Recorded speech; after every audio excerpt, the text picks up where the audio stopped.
Oke, bagaimana pada saat kita pertama kali tahu, terus terang kita kaget banget. Kita dikasih tahu pertama kali oleh RK Musikindo, Mbak Risna Oris selaku produser dan juga manajerku, dan kita benar-benar nggak nyangka. Tapi yang pasti kita senang banget, happy banget, bersyukur banget. Tentunya ada perasaan bahwa karyanya Aisyah bisa apresiasi di negara lain gitu. Itu adalah momen yang betul-betul membahagiakan sekali tentunya buat kita. Sementara ini karena memang kita bikin lagu ini berbahasa Indonesia setengah Inggris ya, dan memang tadinya kita bikin lagu ini aimnya atau tujuannya memang sebetulnya untuk di Indonesia. Jadi tentunya kita terus akan membuat lagu ini pesannya tersampaikan sebanyak-banyaknya, seluas-luasnya di Indonesia khususnya, karena memang lagu ini awalnya itu kita bikin, kenapa pengen bikin jadi sebuah lagu, karena kita tahu lagu ini mempunyai pesan yang bagus, yang kebetulan memang selaras dan sesuai dengan sesuai dengan situasi kita saat ini. Dan ya mudah-mudahan pesannya bisa nyampe seluas-luasnya kepada khususnya anak-anak Indonesia. Sudah kemarin kita bikin sebenarnya tapi pakai bahasa Indonesia, karena ternyata bahasa Rusia itu tidak terlalu mudah. Mungkin untuk Aisyah perlu waktu beberapa lama untuk bisa membuat video dengan bahasa Rusia. Cuma itu ada sih di rencana kita, karena sebagai rasa terima kasih atas apresiasi yang telah diberikan. Aku sih nggak terlalu paham juga, karena lagu ini kata-katanya sebagian besar yang bikin Aisyah. Lagunya sendiri dibuat oleh Mbak Risna Oris dan aku, dan memang dari awal kata-katanya sangat amat simpel, karena memang kata-katanya Aisyah yang bikin, jadinya kata-katanya simpel banget gitu. Dan lagu ini sebenarnya adalah lagu anthemnya aku dan Aisyah semenjak sekian lama. Jadi udah bertahun-tahun, bahkan sebelum kita pindah ke Singapura, lagu ini sudah menjadi lagu kita yang kita nyanyikan setiap kali kita mencuci tangan gitu. Jadi mungkin karena kata-katanya kebetulan referennya di bahasa Inggris, ada bahasa Inggris, ada bahasa Indonesianya, mungkin itu. Terus mungkin juga memang karena musiknya juga seru banget mungkin ya, tapi aku nggak tahu sih. Promosi di Indonesia kita sudah melakukan, dari pihak RK Musikindo juga sudah melakukan kegiatan-kegiatan promosi semaksimal mungkin yang bisa kita lakukan di Indonesia, juga melalui channel YouTube aku. Dan ya posisinya mungkin sekarang karena kita ini berada di Singapura, Aisyahnya juga masih belum bisa keluar dari Singapura, jadi memang terbatas sekali kegiatan promosi yang bisa kita lakukan. Tapi nggak apa-apa, udah bisa seperti ini aja kita udah bersyukur dan kita seneng banget. Memang dulu kita kenapa akhirnya kita pikir kita keluarkan, karena memang sesuai dengan situasi yang sekarang ini sedang terjadi, bahwasannya kegiatan mencuci tangan adalah kegiatan yang penting sekali dilakukan oleh semua orang, khususnya di masa pandemi seperti ini, dan khususnya untuk anak-anak kecil gitu. Jadi supaya ingat aja gitu. Dan kita sebetulnya dapat banyak sekali video-video dari berbagai daerah di Indonesia yang mereka ngasih unjuk bahwa anak-anaknya jadi semangat pas nyuci tangan karena sambil dengerin lagu itu. Jadi mereka cuci tangan sambil nyanyiin lagu itu. Senang sih, alhamdulillah. Menghafalnya karena lagunya memang dia bikin sendiri, jadi cepat. Rekamannya cuma beberapa jam aja karena rekaman di rumah, dan video klipnya juga kita lakukan di hari yang sama. Jadi dia rekaman dulu, habis itu langsung bikin video klip, sambil bikin video klip. Jadi emang nggak lama sih semuanya, dalam hitungan cepat. Aku yang jadi kameramennya kita bikin setting di rumah sendiri. Pada saat rekaman juga aku yang jadi yang jadi ya kalau dibilang engineer-nya juga nggak bisa, karena aku nggak punya kemampuannya, cuma paling nggak aku yang nge-guide dia ada di situ gitu. Jadi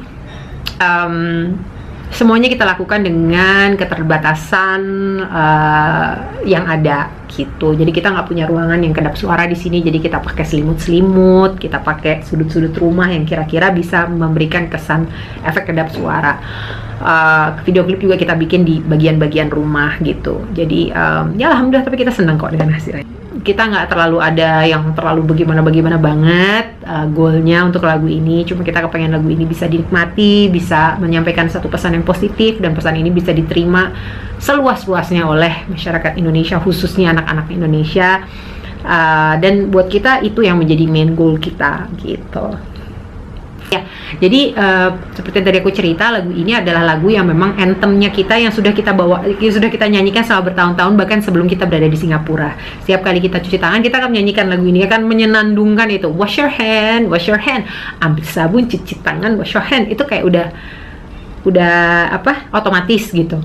Jadi tadinya nggak ada kita rencana untuk bikin itu menjadi lagu. Justru rencana untuk membuat lagu itu ada pas baru kita pindah ke Singapura gitu, barulah keluar. Nah, menjadi lebih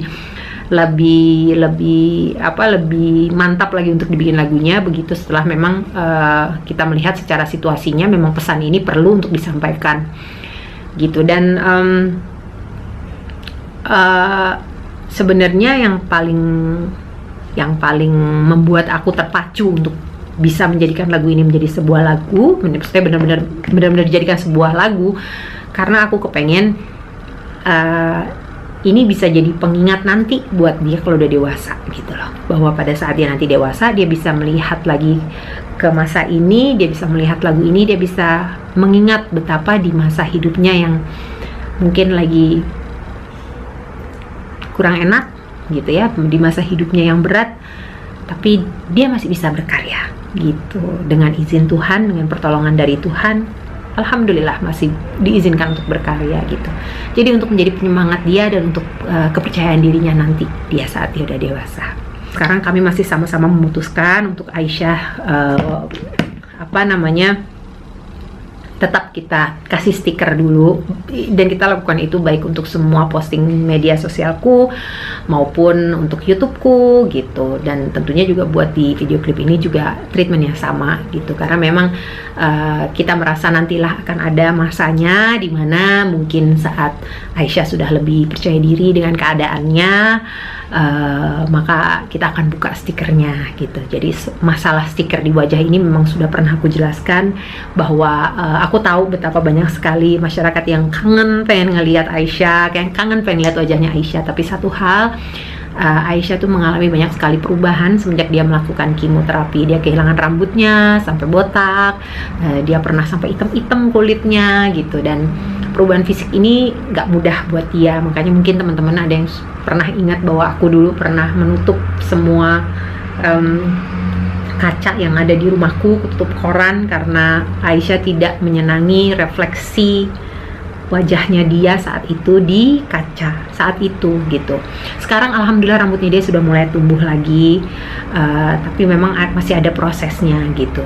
Dulu dia kaget gitu ya. Aku tahu secara mental pasti juga nggak mudah untuk anak seumur dia untuk menerima kenyataan bahwa fisiknya harus berubah menjadi satu hal yang dia nggak sukain. Anak segitu lagi suka Barbie, lagi suka film princess, tiba-tiba harus kehilangan rambut panjangnya, dan itu sampai membuat dia nggak suka melihat dirinya dia sendiri di kaca.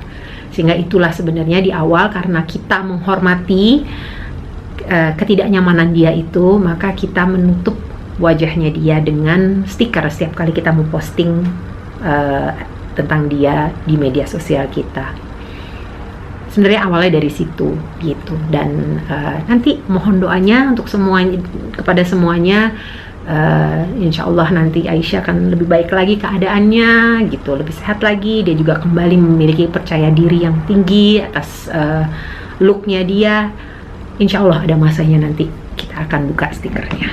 Tentunya sudah ada tanda-tanda itu, bahwa memakai masker sudah menjadi satu hal yang ya semua orang di sini pakai, tidak ada yang tidak pakai, karena di sini kalau ada yang tidak pakai maka mereka mempunyai ada konsekuensi hukumnya.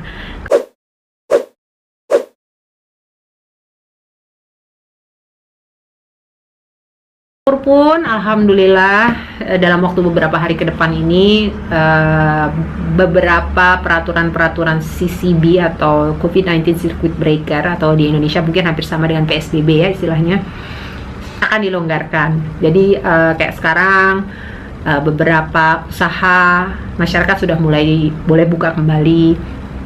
Sekolah juga sudah mulai berganti-gantian anak-anak sekolah untuk kembali sekolah, tapi di rolling gitu. Dan dalam beberapa hari waktu ke depan sudah mulai ada beberapa peraturan lagi yang akan dilonggarkan gitu. Ya, alhamdulillah semuanya masih kondusif, dan kita juga mengikuti aja perkembangan yang terjadi. Semua keputusan-keputusan pemerintah Singapura yang dilakukan untuk menyesuaikan dengan keadaan pandemi ini kita nurutin banget gitu, karena kita tahu memang itu harus kita lakukan. Dan ya, alhamdulillah kita sudah sama-sama tidak sabar, udah excited menunggu untuk nantinya semua akan kembali normal, termasuk di Indonesia tentunya. Sudah ada tanda-tanda itu bahwa memakai masker sudah menjadi satu hal yang ya semua orang di sini pakai, tidak ada yang tidak pakai, karena di sini kalau ada yang tidak pakai maka mereka mempunyai ada konsekuensi hukumnya kalau di Singapura. Jadi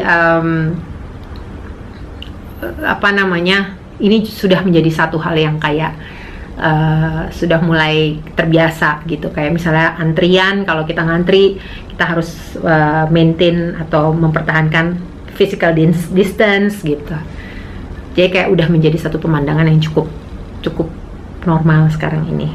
Sama aja, jadi semua pekerjaan juga ya, karena aku juga nggak ada pekerjaan sama sekali karena nggak ke Indonesia. Jadi ya alhamdulillah ngurusin Aisyah, ngurusin rumah di sini. Pekerjaan yang bisa dilakukan paling sosial media, yang berhubungan dengan sosial media, dan bersyukur karena kita semua sehat-sehat aja.